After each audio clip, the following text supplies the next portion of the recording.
Hello friend, मैं दीक्षा चौधरी। स्वागत है आपका हमारे यूट्यूब चैनल संकल्प भावना में। आज की इस वीडियो में हम कंकाल तंत्र यानी स्केलेटन सिस्टम को पढ़ेंगे। आज जो हमारा हेडिंग होगी वो होगी कंकाल तंत्र। कंकाल तंत्र या स्केलेटन सिस्टम।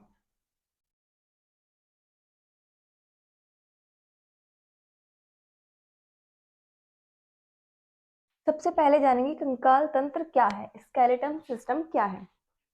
कंकाल तंत्र शरीर को आंतरिक सुरक्षा, शरीर के आंतरिक अंगों को क्या करता है, सुरक्षा प्रदान करता है और साथ में हमारे चलने में क्या करता है, सहायता करता है। ये आंतरिक अंगों को सुरक्षा प्रदान करता है, यानी पहला होगा हमारा आंतरिक अंगों की सुरक्षा। आंतरिक अंगों की सुरक्षा कौन करता है, कंकाल तंत्र। सेकंड होगा हमारा आंतरिक अंगों की सुरक्षा के साथ मूवमेंट में, चलने में सहायता क्या करता है, मूवमेंट में।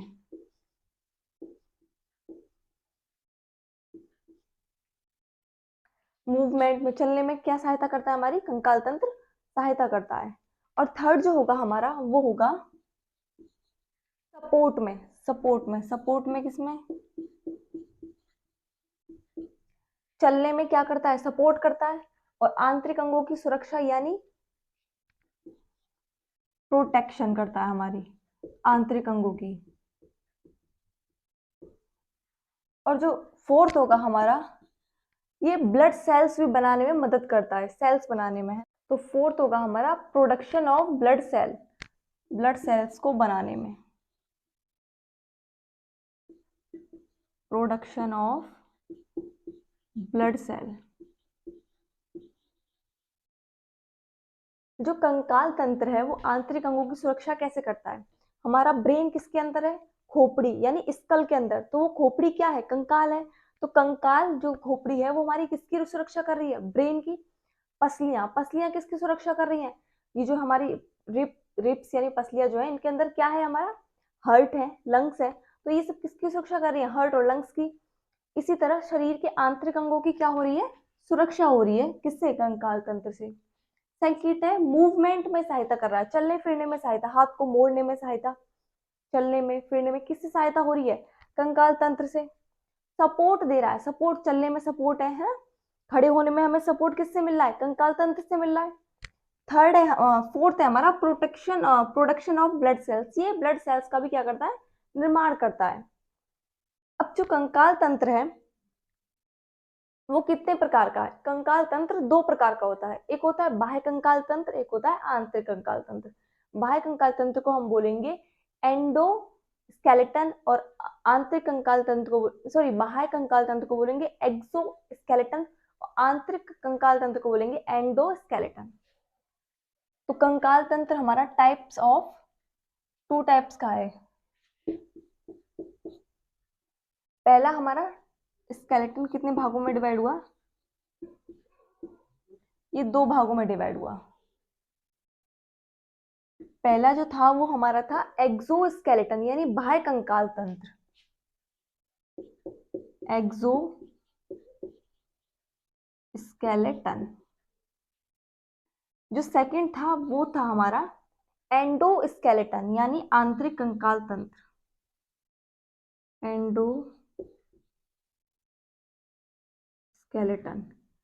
एक्सो यानी बाह्य कंकाल तंत्र, बाह्य कंकाल तंत्र, और एंडो यानी आंतरिक कंकाल तंत्र,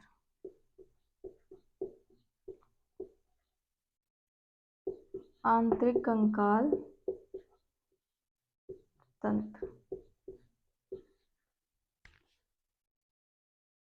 स्केलेटन को कितने भागों में डिवाइड किया, दो भागों में डिवाइड किया। एक्सोस्केलेटन यानी बाह्य कंकाल तंत्र, और सेकंड है हमारा एंडोस्केलेटन यानी आंतरिक कंकाल तंत्र।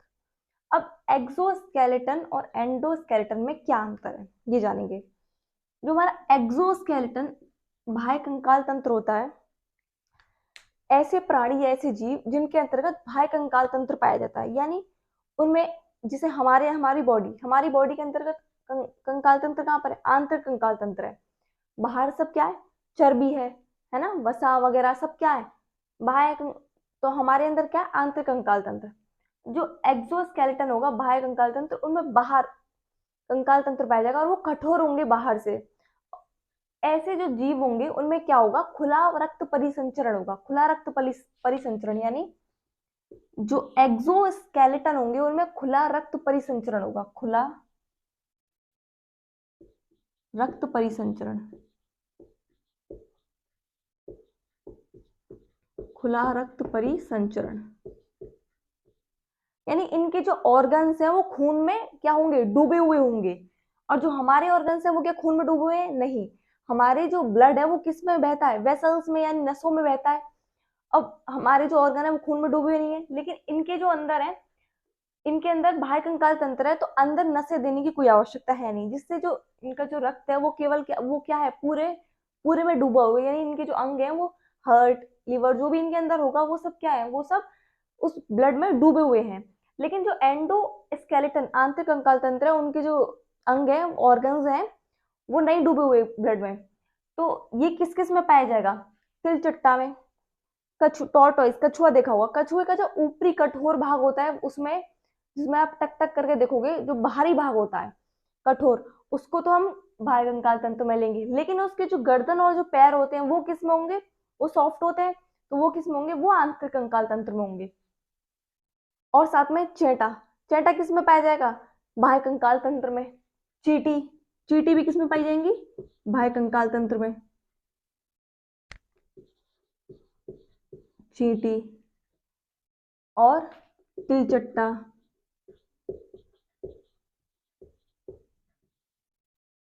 चीटी, तिलचट्टा, चीटी, तिलचट्टा, कॉकरोच, ये सब किस में पाए जाएंगे? ये सब बाह्य कंकाल तंत्र यानी एक्सोस्केलेटन में पाए जाएंगे। उसके बाद एंडोस्केलेटन में कौन कौन से पाए जाएंगे? मनुष्य, हम किसके अंतर्गत आते हैं? एक्सोस्केलेटन। गाय, भैंस, भेड़, बकरी, ये सब किसके अंतर्गत आएंगे? यानी पौधे, पक्षी, पक्षी भी जो है वो किसके अंतर, कुछ पक्षी किस में आएंगे?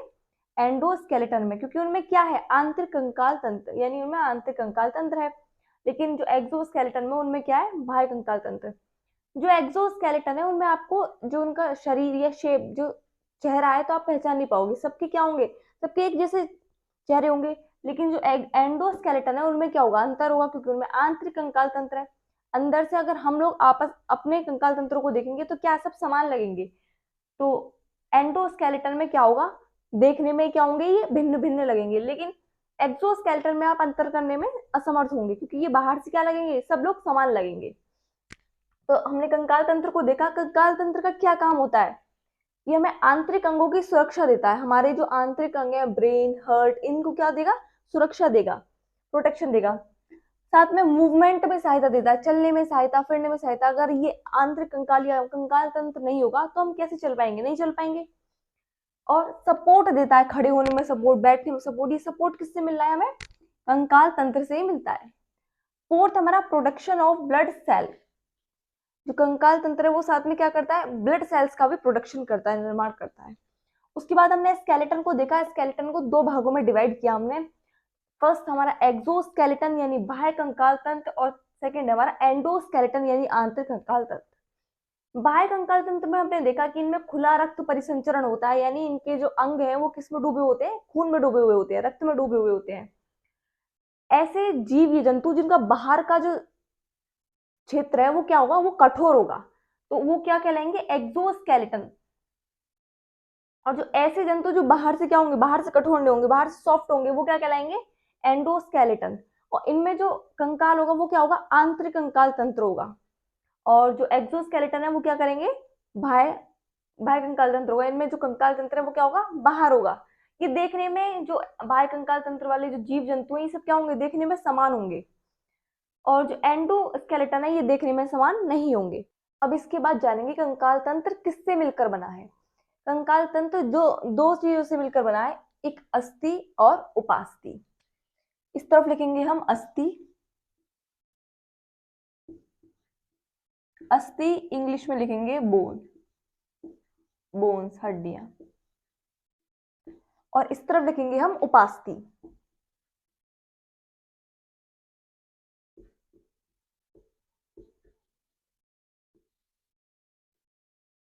कार्टिलेज।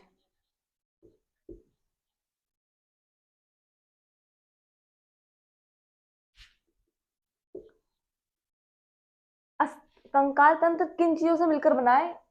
अस्थि से मिलकर बना है, साथ में उपास्थि, सेकंड नंबर उपास्थि यानी कार्टिलेज से मिलकर बना है, बोन्स और कार्टिलेज।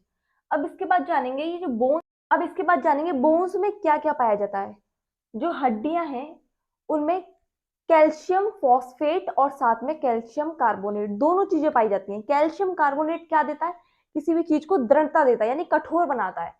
तो बोन्स हड्डियां जो है वो कैल्शियम फॉस्फेट और साथ में कैल्शियम कार्बोनेट दोनों से मिलकर बनी है। बोन किससे मिलकर बनी है? ए जो होगा वो होगा इसका कैल्शियम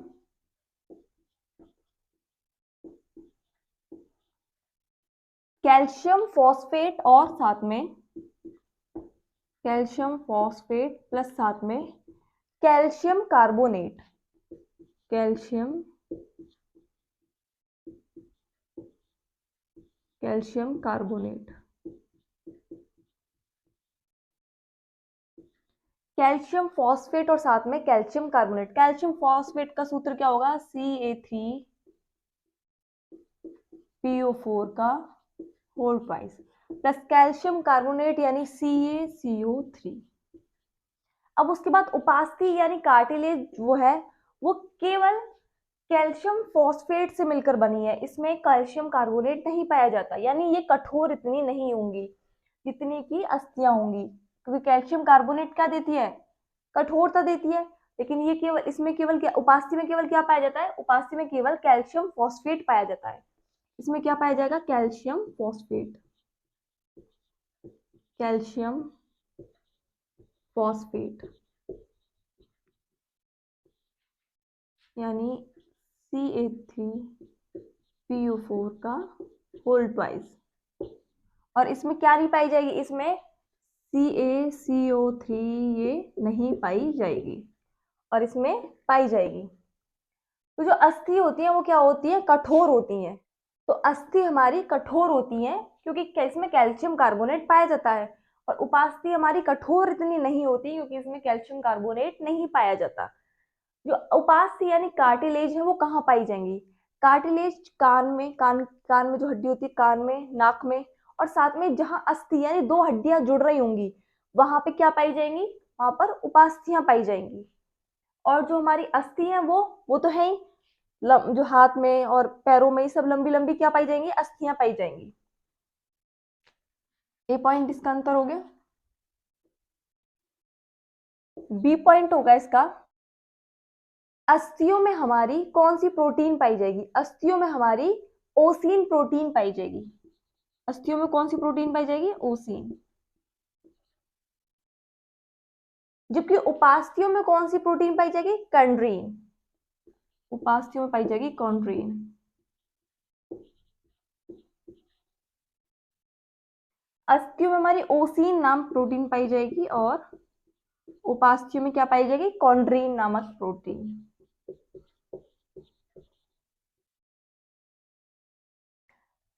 बोन्स यानी अस्थियों में हमारी रक्त नलिकाएं और तंत्रिका तंत्र पाए जाएंगे। थर्ड जो सी होगा हमारा, इसमें तंत्रिका तंत्र और रक्त नलिकाएं, तंत्रिका तंत्र और रक्त नलिकाएं पाई जाएंगी इसमें, है ना। और जबकि उपास्थियों में रक्त और तंत्रिका तंत्र और रक्त नलिकाएं नहीं पाई जाएंगी। तंत्रिका तंत्र,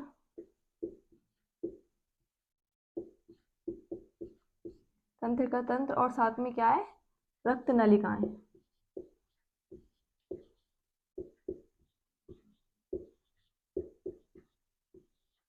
इसमें नहीं पाई जाएंगी, और इसमें पाई जाएंगी, यानी बोन्स में तंत्रिका तंत्र और रक्त नलिकाएं पाई जाएंगी, जबकि उपास्थियों में तंत्रिका तंत्र और रक्त नलिकाएं नहीं पाई जाएंगी। तो उपास्थि अपना भोजन कैसे बनाएंगे? उपास्थि अपना भोजन लसिका से प्राप्त करेंगी। किससे प्राप्त करेंगी? लसिका से प्राप्त करेंगी। उपास्थि अपने भोजन की आपूर्ति किससे करेंगी? भोजन की आपूर्ति, भोजन और ऑक्सीजन की आपूर्ति किससे करेंगी? लसिका से। लसिका से अपनी भोजन और ऑक्सीजन की क्या करेंगी? आपूर्ति करेंगी।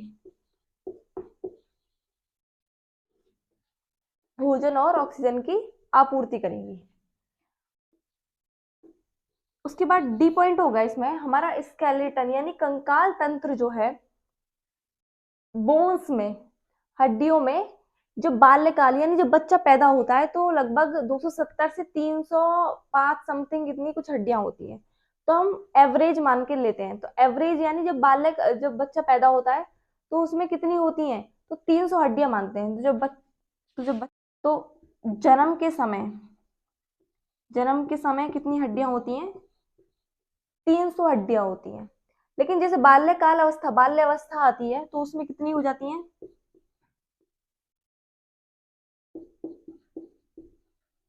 बाल्य अवस्था में कम से कम 208 हड्डियां हो जाती हैं।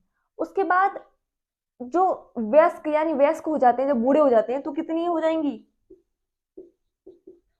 तो 206 हड्डियां हो जाएंगी। क्या ये हड्डियां घट रही हैं? नहीं। जन्म के समय जो हड्डियां हैं, 300 हड्डियां, ये क्या है? ज्यादा टूटी हुई होंगी। उसके बाद जैसे जैसे मैच्योर यानी बड़े होते जाएंगे वो हड्डियां क्या है? जुड़ती चली जाएंगी। जो 300 थी वो कितनी हो जाएंगी बाल्यावस्था में? 208।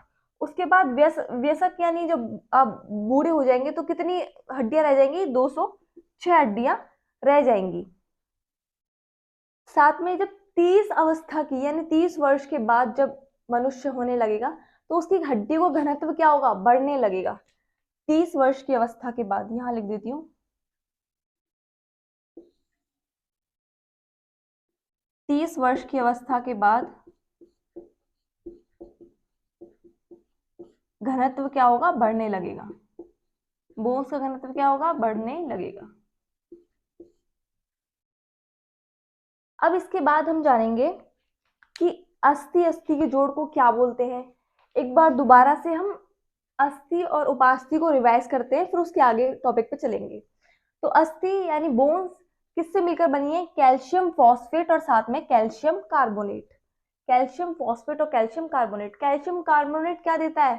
दृढ़ता देता है। लगभग इसमें 60% क्या पाई जाएगी? अस्थि में कैल्शियम कार्बोनेट, और इसमें 40% क्या पाई जाएगी? Calcium phosphate. जबकि उपास्थि जो है वो किससे मिलकर बनी होंगी? कैल्शियम फॉस्फेट से। इसमें कैल्शियम कार्बोनेट नहीं पाया जाएगा, इसीलिए ये इतनी क्या होंगी? इतनी दृढ़ नहीं होंगी, ये थोड़ी नरम होंगी।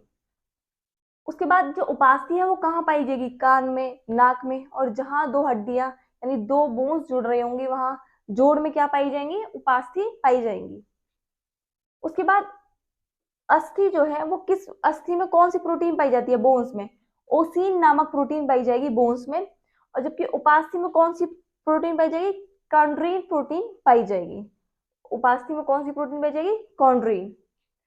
उसके बाद जो हमारा अस्थि है वो उसमें तंत्रिका तंत्र और रक्त नलिकाएं पाई जाएंगी, जबकि उपास्थि में तंत्रिका तंत्र और रक्त नलिकाएं नहीं पाई जाएंगी। तो ये अपना भोजन और ऑक्सीजन किससे लेंगी? ये अपना भोजन और ऑक्सीजन रक्त लसिका से लेंगी। डी जो है, जब जन्म के समय कोई भी बच्चा जन्म लेता है तो उस समय अस्थियां जो है, हड्डी कितनी रहती है? 300 हड्डी रहेंगी। लेकिन जैसे जैसे बड़ा होगा यानी बाल्य अवस्था में आएगा तो कितनी हो जाएंगी? 208 8 अस्थियां हो जाएंगी। उसके बाद व्यस्क जब हो जाएगा तो उसमें कितनी हड्डियां हो जाएंगी? 206। 30 वर्ष के बाद हड्डियों का घनत्व क्या होगा? बढ़ने लगेगा। 30 वर्ष के बाद हड्डियों का घनत्व बढ़ने लगेगा। अब इसके बाद हम जानेंगे कि अस्थि और अस्थि के जोड़ को क्या बोलते हैं। जब अस्थि और अस्थि मिलेंगी यानी बोन बोन जब मिलेंगी तो उसको हम क्या बोलेंगे? लिगामेंट बोलेंगे। लिगामेंट। उसके बाद जब मांस और अस्थि मिलेंगी तो उसको हम क्या बोलेंगे? टेंडम बोलेंगे। जब मांस और अस्थि मिलेंगी तो उसको क्या बोलेंगे? टेंडम। और जब अस्थि और अस्थि मिलेंगे तो क्या बोलेंगे? लिगामेंट। मांस जब मिलेंगे तो उसको क्या बोलेंगे? सेलिक्सो। यानी जब अस्थि अस्थि मिली तो लिगामेंट, और जब अस्थि और अस्थि मिली तो टेंडम। Ligament, tandem. और जब मांस और मांस मिलेंगे तो क्या बोलेंगे? सेलिक्सो। अब इसके बाद हम नेक्स्ट वीडियो में पढ़ेंगे। आज के लिए इतना ही। अगर वीडियो अच्छी लगी हो तो प्लीज वीडियो को लाइक करें, चैनल को सब्सक्राइब करें और इसे ज्यादा से ज्यादा शेयर करें। धन्यवाद।